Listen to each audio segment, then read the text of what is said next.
Luther King, and it did get some social wins for blacks. The riots in 100 cities, what did that get?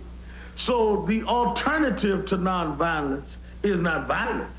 The alternative is that you need more people involved, because no one can show me any violent insurrection in the United States that accomplished anything.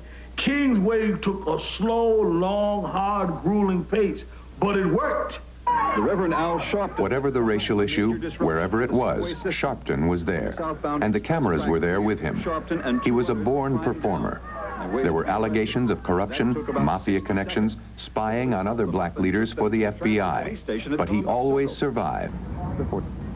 Reverend Al Sharpton is once again to lead a march in Bensonhurst Saturday in protest over next week's trial of the last 3 defendants in the Yusef Hawkins case. Sharpton says he expects at least 500 supporters to turn out. Now, the reality is they're talking about snow tomorrow. Either way, our thing is, I don't care if it's a blizzard, we're marching. Right. And you got to tell the press we're going, rain or shine. And whatever happens out of the sentencing tomorrow, I think the only statement we should make is that we're going to visit her. Well, he understands. You know, he's taken time to study the media. He knows how to get you in the tent. He's like a snake oil salesman. He knows how to get you in the tent. You know, all the punk preachers put in the back, but the ones that get arrested put up front. Starting with yourself, I'm sure you're ready to go to jail. Oh, yes, I am. Yes, I am. Lest we forget. Yes. He was perfect to cut, too. He understood the 30-second soundbite, the 60-second soundbite. He spoke in short, cute quip. And so he was easy. It's quotable. Eminently quotable. All they want to do is have meetings. Tell them to have their asses out there marching. Okay. All right. They need to march. Okay. All they want to do is build big cathedrals while people are dying all over the place. He was an advocate for change, in a sense, and he did get things going. And some of the tactics that he employed were useful tactics. And so I wouldn't totally disregard him as a force for change. But when he spins out of control, I have a problem with him and questions about his ultimate goals. The only way you're going to raise the issue back to the front is to go back out to the military. So I don't care if it's a blizzard. It's got to be pumped to the churches and everything else. Rain or shine, sleet, I don't care how the weather is. We're going. We go. You got your high sneakers on, slipping new.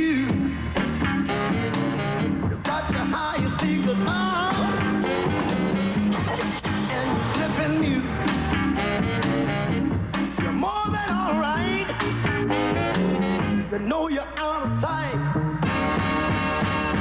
You got a shapely figure, mama. Listen, Bensonhurst, the last trial next week. So I'm going Saturday with 2, 3, whatever, 100 people to march down 20th Avenue again. And I think that you ought to have a crew out there. Sharpton gives media that image that they want.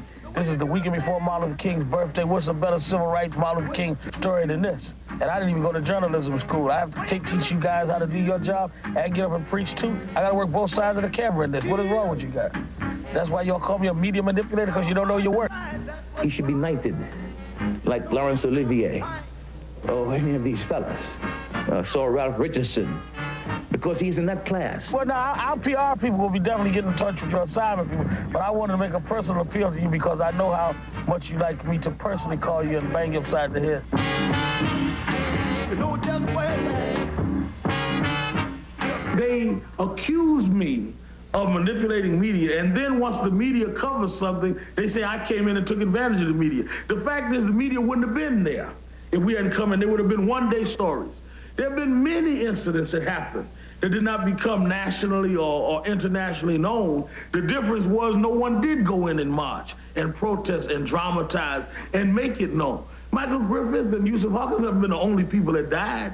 But the question is, how come no one knows about the other deaths? Because an activist didn't come in and sort of galvanize the public and sort of make the media pay attention. So don't blame me for being effective, because the job of an activist is to put light in a dark situation. He actually sets down and plans how to use the press.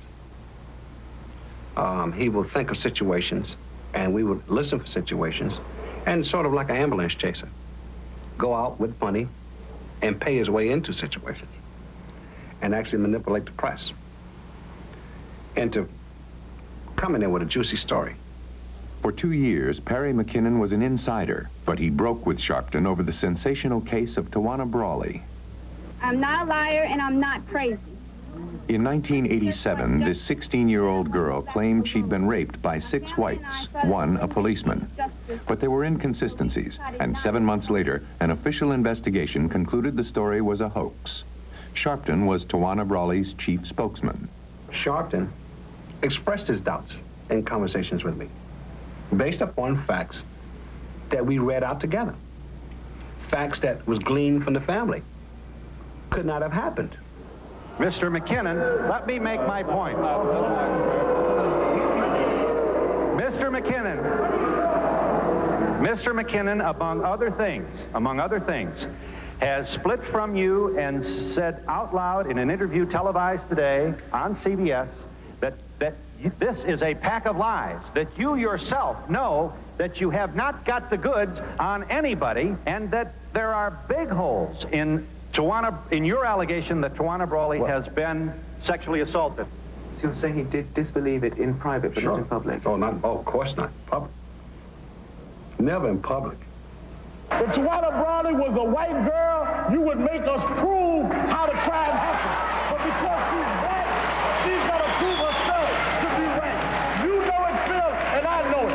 The fact that you've got 500 black people in this room and every one of us got a different complexion means that white rape is a reality in the United States. Right now, many people in the media of the Western world would be glad for me to say I made a mistake, and I would be an instant hero to them. The reason I won't is I'm not going to lie about what I believe in, though I know I could really make friends with a lot of people if I just said that. But I would not be able to live with myself. I believe her, and I believe she got a raw deal, and I believe somewhere down the line it will be revealed. There was an incident, it happened when Glenda Brawley, who's the mother of Tawana Brawley, was subpoenaed to appear before the grand jury. And Reverend Al said she'd never appear before the grand jury, and he held a press conference in Manhattan where he had the subpoena in his hand, and he says, you know what I think about the subpoena from Bob Abrams, who was the Attorney General at the time prosecuting the case? He said, we don't think anything of it. And then he took it and he ripped it for the cameras. As far as your subpoena is concerned, you can take it and you can shove it up in the garbage pail. Well, as does happen in the New York press, another television station was kind of late for the press conference. And they show up and they realize that they're late. And they say, oh, Reverend Al, we're late, we're sorry. Oh, we can't miss this press conference. So Reverend Al was very accommodating. He says, no problem. He set up, the camera crew set up as if there was a press conference. Reverend Al said what he said before in the first one. And then he took a blank piece of paper, and just as he had before, he ripped it up and said, this is what we think about the subpoena. Oh, yeah. Oh, yeah. The public has been had. I mean, he did it good. I mean, they've been had. They've been had. I mean, it's one thing to pick a person's pocket, but when you pick their inner heartstring, that's, you know, it's like lovers breaking up, you know, and people, that's what may make it real dangerous for Sharpton and things he's doing now.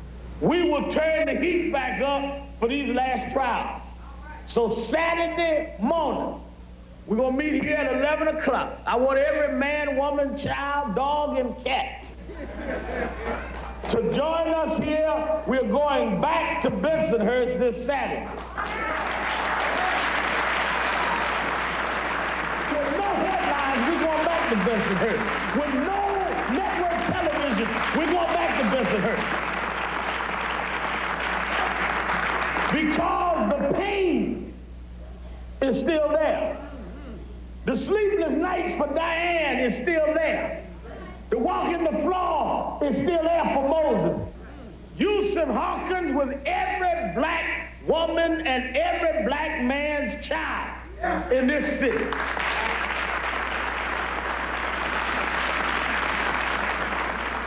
And ain't nothing changed in this country but the calendar date. They still kill black folks and think they don't have to pay for it. We must make sure that they